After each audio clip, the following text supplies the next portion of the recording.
సృజనాత్మక కళల academy chairman Shri వి గంగులయ్య గారికి, మన శ్రీ కర్రి పద్మశ్రీ గారు ఎమ్మెల్సీ గారికి, చైర్మన్ పిఠాపురం వ్యవసాయ మార్కెట్ కమిటీ శ్రీమతి వాకపల్లి దేవి గారికి,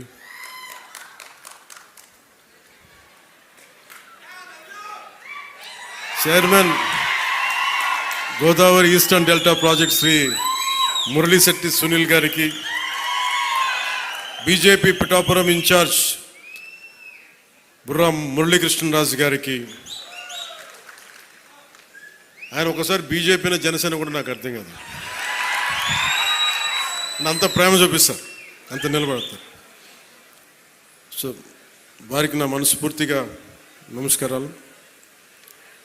నేను చాలామందిని ఆహ్వానించాను. చాలామంది గతంలో పిఠాపురంలో మన ఎలక్షన్ సమయంలో జనసేన విజయాన్ని కృషి చేసిన చాలామంది సినిమా ప్రముఖుల్లో చాలామందిని ఆహ్వానించి మొదటి రోజుగా హైపర్ ఆది గారిని, మాట బాగుంటుంది కదా, అందరూ కామెడీ హ్యూమర్ అనుకుంటారు, మాట చాలా విట్టు ఉంటుంది. అలాంటి హైపర్ ఆది గారు ఇక్కడ విచ్చేసినందుకు మనస్ఫూర్తిగా వారికి నా హృదయపూర్వక నమస్కారాలు, ధన్యవాదాలు. అలాగే సాగర్ జనసేన ఇన్ఛార్జ్, కరీంనగర్ ఇన్ఛార్జ్, ప్రత్యేకించి వారందరినీ మనకి టీవీ మాధ్యమాల వారికి సీరియల్స్ ద్వారా వారు ఆర్కే నాయుడుగా మన ఈ మధ్య సినిమా కూడా చేశారు. ఆయన అసలు పేరు సాగర్ అయినప్పటికీ కూడా ఆయన వేసిన క్యారెక్టర్ ఆర్కే నాయుడుగానే ఆయన ప్రసిద్ధి చెందారు. మనస్ఫూర్తిగా వారికి, ప్రత్యేకించి తెలంగాణ నుంచి మీరు మనస్ఫూర్తిగా ఇక్కడికి వచ్చినందుకు నా హృదయపూర్వక ధన్యవాదాలు. తెలంగాణకి ఆంధ్ర ప్రాంత ప్రేమను తీసుకెళ్ళండి. తెలంగాణ సోదరులకి, సోదరీమణులకి మనస్ఫూర్తిగా గోదావరి జిల్లాలోకి వచ్చి మన ఆతిథ్యం స్వీకరించమని మనస్ఫూర్తిగా మీరు తెలియజేయండి. ఏదైనా కూలగొట్టేయడం, చెడగొట్టేయడం చాలా తేలిక.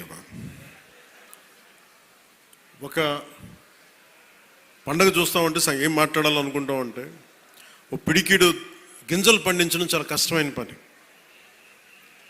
అదే పిడికిడికి ఒక చేతికి వచ్చిన పంటని నేల రాసేయడం చాలా తేలిక. ఒక అలయన్స్ని నిర్మించడం చాలా కష్టం. అందరినీ ఏకతాటిపైన తీసుకురావడం చాలా కష్టం. కేంద్ర నాయకత్వం దగ్గర నుంచి రాష్ట్ర నాయకత్వం ఎంత కష్టపడి పట్టుకెళ్తుంటే దాన్ని చెడగొట్టడం చాలా తేలిక, చాలా తేలిక.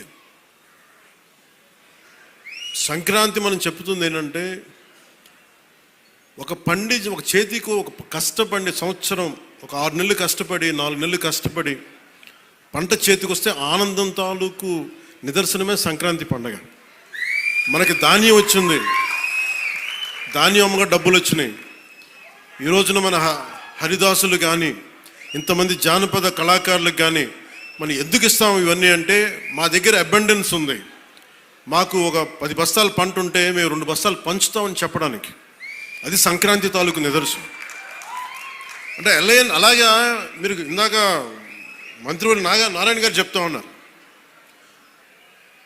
ఇంకా ప్రపంచంలో ఏ నియోజకవర్గం ఇంకెక్కడా రాదు అండ్ ఏది జరుగు, ఇక్కడ కొబ్బరాకు పడ్డా కానీ పిఠాపురంలో చాలా దారుణం జరిగిపోయింది. ఒక తాటాకు, అక్కడ ఉన్న తాటాకు ఊడిపడిపోతే అమ్మా చాలా దారుణం జరిగిపోయింది. మరి గత ప్రభుత్వ నాయకులను అడగండి, వాళ్ళ నియోజకవర్గం అసలు న్యూస్ ఉంటుందా, ఏం జరుగుతుందో కూడా తెలియదు మీకు. పిఠాపురంలో చిన్న చెట్టు మీద వాళ్ళున్న పక్షి ఈక పడినా కానీ అయ్యా బాబోయ్ పక్షి పడి. అంటే ఇది ఎవరిస్తున్నారు మీకు? బలం ఎవరిస్తున్నారు? మీరిస్తున్నారు. చెడు వార్తలకి మీరిస్తున్నారు బలం. ఒకడు మనల్ని తిడుతుంటే మీరు దాన్ని వైరల్ చేస్తే మీరు బలం ఇస్తున్నారు. ఒకటి చెడగొడుతుంటే వచ్చి మీరు ఎదురు ప్రశ్నించకపోతే మీరు బలహీనలు అయిపోతారు. మీరు నాకు ఓట్లేస్తే సరిపోదు అని ఎందుకు చెప్తున్నాను, 5 సంవత్సరాల పిఠాపురంలో గత ప్రభుత్వంలో ఒక్కసారి మీరు ప్రతి ఒక్కరు మేధావులు చాలామంది ఉన్నారు, పత్రికేయులు ఉన్నారు, చాలామంది విభిన్నమైన పార్టీల నాయకులు ఉన్నారు. ఈ గత 5 సంవత్సరాల కాలంలో ఎన్ని కోట్లు ఖర్చు పెట్టారో ఒకసారి అడగమని చెప్పాను. నువ్వు పేరంటాలకి రాలేదు, పబ్బాలకి రాలేదంటే,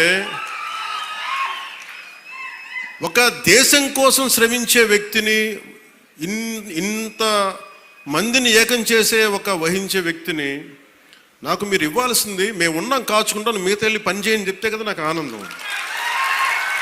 అలా కాకుండా వచ్చి నేను వ్యవస్థని బలోపేతం చేయడానికి వచ్చాను.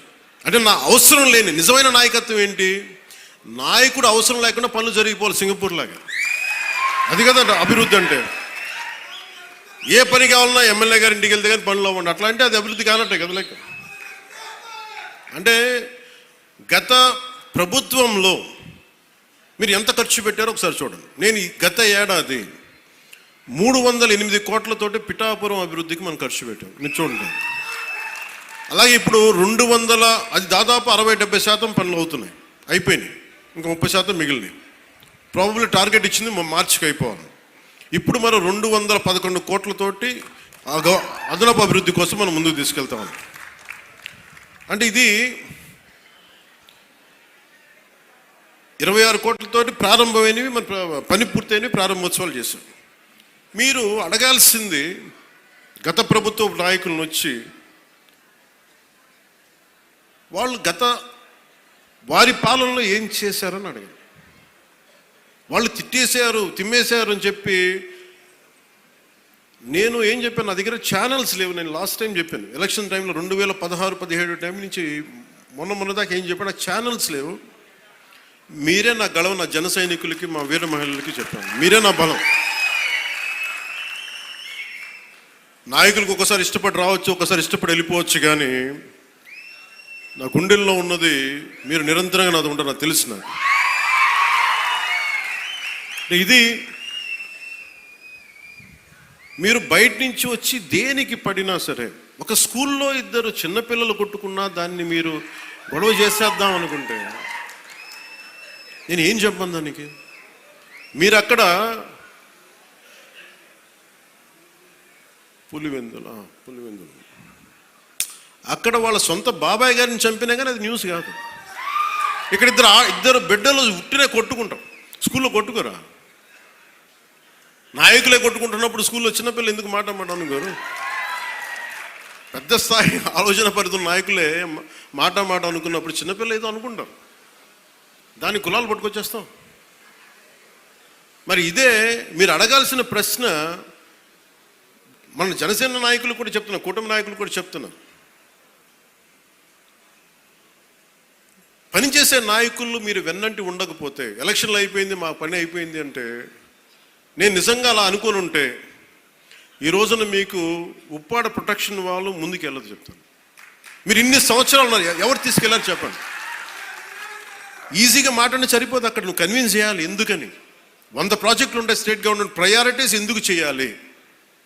ఇలాంటి 1053 కిలోమీటర్లు ఆంధ్రప్రదేశ్ మొత్తం ఉంటే, అలాంటిది మొత్తం గుజరాత్ నుంచి అన్ని తీర ప్రాంతాలు, బెంగాల్ అన్ని తీర ప్రాంతాలు, తమిళనాడు, కేరళ ఉంటే ఇలాంటి సముద్రపు కోత గురవుతూనే ఉంటాయి. కానీ మీకే ఎందుకు ఇవ్వాలి అని సెంట్రల్ గవర్నమెంట్ అడుగుద్ది. ప్రత్యేకత ఏంటి అని. అది మన కన్విన్సింగ్ ఆర్గ్యుమెంట్. ఎందుకు పనిచేస్తే నువ్వు దేశ నిర్మాణం కోసం పనిచేసేవాడివి, మనుషుల్ని విడగొట్టేవాడివి కాదు, నిలబెట్టేవాడివి, అండగా ఉండేవాడివి. ఇన్ని చూసిన తర్వాత దానికి తోడు హేతువుగా చెప్పాలి, రేషనల్గా చెప్పాలి. ఎందుకు ఇది చేస్తున్నాం అంటే దానికి వాళ్ళు ఆలోచించి, లేదు ఇవన్నీ బాగున్నాయని చెప్తారు. ఇంత కష్టం ఒకటి అచీవ్ చేయటం. 1 కోటి రూపాయలు మీరు చాలాసేపు ఈ మధ్యన చూస్తున్నారు. డోలీ ప్రాంతాల్లో పిఎం జన్మన్ పథకం కింద ఒక 40 మంది ఉంటారు. 1 కోటి రూపాయలతో మనం ఒక 4,000 మంది 5,000 మంది ఉన్న ఒక పంచాయతీ ఖర్చు పెట్టడం వేరు. కేవలం 40 మంది ఉండే ఒక ట్రైబల్ పంచాయతీ ట్రైబల్ గ్రామానికి, ఒక చిన్న కుగ్రామానికి పెట్టడం చాలా కష్టం. దానికించి ప్రత్యేకించి మన జేబులో డబ్బులు ఇట్లా కేంద్రం తాలూకు పాలసీ ఉంది, పథకం ఉంది, దానిని పెద్ద మనసుతో ఖర్చు పెట్టాలంతే. నేను చేస్తుంది అదే. కుంచుకుపోవట్ల, పెద్ద మనసుతో చేస్తున్నాం. అందువల్ల డోలీ మోతలు అంటే మనకు కనీసం కరెంటు ఉంది. కరెంటు లేని గ్రామం ఒకటి అలలాడుతుంటే ఒక్క మాట మన జన సైనికులు కానీ మనం పంపిస్తే ఆ గ్రామానికి కరెంట్ వచ్చింది 70 ఇన్ని సంవత్సరాలు. అంటే ఇవన్నీ ఎందుకు చెప్తున్నానంటే, నేను కేవలం ఒకదానికే పరిమితం అయిపోతే నా శక్తిని మీరు చంపేసినట్టు వాళ్ళు అయిపోతారు. నాలాంటి వాడిని మీరు ఎంత బలం ఇస్తే, బయట ప్రాంతాల నుంచి వచ్చి అసలు నన్ను ఏం చేశారు లాస్ట్ టైం, మా జిల్లాల్లోకి వస్తే, మా ప్రాంతాల్లోకి వస్తే మేము అడుగు పెట్టాం, మా నియోజకవర్గాల్లోకి వస్తే చాలా నాకు చెప్పి వాళ్ళు మటుకు నేను ఎంచుకున్న నియోజకవర్గానికి వచ్చి మొత్తం వ్యతిరేకంగా చేశారు. వాళ్ళ ఏరియాలోకి వెళ్ళకూడదట, వాళ్ళ నియోజకవర్గాల్లోకి వెళ్ళకూడదు, కానీ మనం పనిచేస్తున్న నియోజకవర్గాలకు వచ్చి ఏదైనా కలగచ్చు. అంటే వాళ్ళకి అర్థం కాదు ఏంటంటే, నేను సన్నగా కనిపిస్తానో మెత్తగా కనిపిస్తానో నాకు తెలియదు, కానీ నా గట్టిదనం వాళ్ళకి తెలియదు. అంటే మీరు మొండి పట్టు పడితే, మీరు గొడవ పెట్టుకోవాలనుకుంటే నేను సంసిద్ధంగా ఉన్నాను, ఎప్పుడైనా గొడవ పెట్టుకోను. దానికి నా దగ్గర కొదవ లేదు, ఆ శక్తి కొదవ లేదు. కానీ ఏంటంటే, యుద్ధం ఎందుకు భరిస్తాడు, ఎవడైనా తిడతా ఉంటే బలం ఉన్నోడు భరిస్తాడు, బలహీనుడే ఎదురు తిరుగుతాడు. నేను ఎప్పుడన్నా సరే నా వ్యక్తిగతంగా నేను ఎప్పుడు గొడవ పెట్టుకోను. వ్యవస్థ కోసం ఇబ్బందులు అయినప్పుడు నాకేంటి, గత ప్రభుత్వం అద్భుతంగా పనిచేస్తే నాకు ఎందుకు అవసరం ఏముంది, అసలు పాలిటిక్స్ రావాల్సిన అవసరమే లేదు. ఉదాహరణకి నల్గొండ లాంటి ప్రాంతంలో ఫ్లోరోసిస్తో బాధపడుతూ ఉంటే కృష్ణానది నీళ్ళు హైదరాబాద్ దాకా వెళ్తున్నాయి, కానీ ఆ దారి వెంబడి వస్తున్న నల్గొండలో నీళ్ళు చాలా సంవత్సరాలు లేవు, ఈ మధ్యన వచ్చినాయి. అక్కడ మనుషులు ఈ మన ఫ్లోరోసిస్ తోటి చిన్న బిడ్డలు వంగిపోయి మంచానికి ఉంటే అది బాధ కలుగుతారు. ప్రభుత్వాలు ఏం చేయట్లేదు. అలాంటి అనేకమైన సంఘటనలు కోకొల్లలుగా జరిగితే అది నాకు బాధ్యతని పెంచి రాజకీయాల్లో మనం ఏదైనా చేద్దాం, ప్రయత్నం చేద్దాం. ఓడిపోవచ్చు గెలవచ్చు, కానీ ప్రయత్నమే చేయకపోతే తప్పు కదా. అలాంటి సందర్భంలో నేను వచ్చాను పాలిటిక్స్కి. అలాంటిది నేను కింద పడ్డాను. ఇందాక మనోహర్ గారు మాట్లాడుతున్నారు, పుష్కర కాలం దాటింది నేను వచ్చి పాలిటిక్స్ 14 సంవత్సరాల పైన. ఎవరు తీసుకుంటారు? నాకు రాజకీయాలు, నాకు డబ్బు సంపాదన, నాకు డబ్బు సంపాదన, నేను బిగ్ యాక్టర్. నేను నెంబర్ 1 యాక్టర్ని కాదేమో, కానీ నా స్థాయిలో నేను బాగా డబ్బులు సంపాదించగలిగే యాక్టర్ని. ఓడిపోయినా కానీ, సినిమా ఫ్లాప్ అయినా కానీ డబ్బులు చేసుకునే కెపాసిటీ ఉంది నా సినిమాలకి. అది మీ అందరి అభిమానం, ప్రేమ వల్ల. మరి అలాంటి నేను ఎందుకు రావాలి రాజకీయాల్లో కంటే, అది నా ఆవేదన, నా బాధ్యత. పాలిటిక్స్ నా బాధ్యత. అంటే ఎంతసేపు ధాన్యం పండించి దోచేసుకోవడం తప్ప తిరిగి ఇద్దామని గుణం లేకపోతే ఏమవుతుంది? అందుకని నేను ఏం నమ్ముతానంటే, ఎంతో కొంత తిరిగి ఇవ్వాలి సమాజానికి. ఆ ప్రిన్సిపల్ నన్ను తీసుకొచ్చింది. అలాంటి నేను కోరుకుంటుంది మన సంక్రాంతి ఒక కొత్త సంక్రాంతి అవ్వాలి మన పీఠికప్పుడు. ఇది మీరందరూ నా కుటుంబ సభ్యులు, మీకు ఆనందం ఇవ్వడమే నా పని. ఆనందం ఇవ్వడం అంటే మళ్ళీ ఇంటికి వచ్చి డ్యాన్స్ చేయమనేదా? అంటే మీరు బలం అవ్వడానికి నేను చేదోడు వాదోడు అవుతాను. అలాగే మా ఇంటికి వచ్చే పేరెంటాలకు వచ్చే ఎన్ని పేరెంటాలు వస్తే పనే వాళ్ళు చేస్తారు, పనులు కూడా చేయాలి కదా. అలాగే సంక్రాంతికి నాకేమనిపించిందంటే, పీఠికాపురం పర్మనెంట్గా ఒక సంక్రాంతి ఉత్సవాలకి పండగ కావాలి. అంటే ఇది సంక్రాంతి, ఓణం ఎట్లా ఉంటుందంటే, మాది కూడా మన హార్వెస్ట్ ఫెస్టివల్ మన కేరళలో. అది భూమిని నమ్మే ప్రతి ఒక్కరి పండగ. అది మరి కేరళ చాలా ఒక అనూహ్యంగా ఏంటంటే,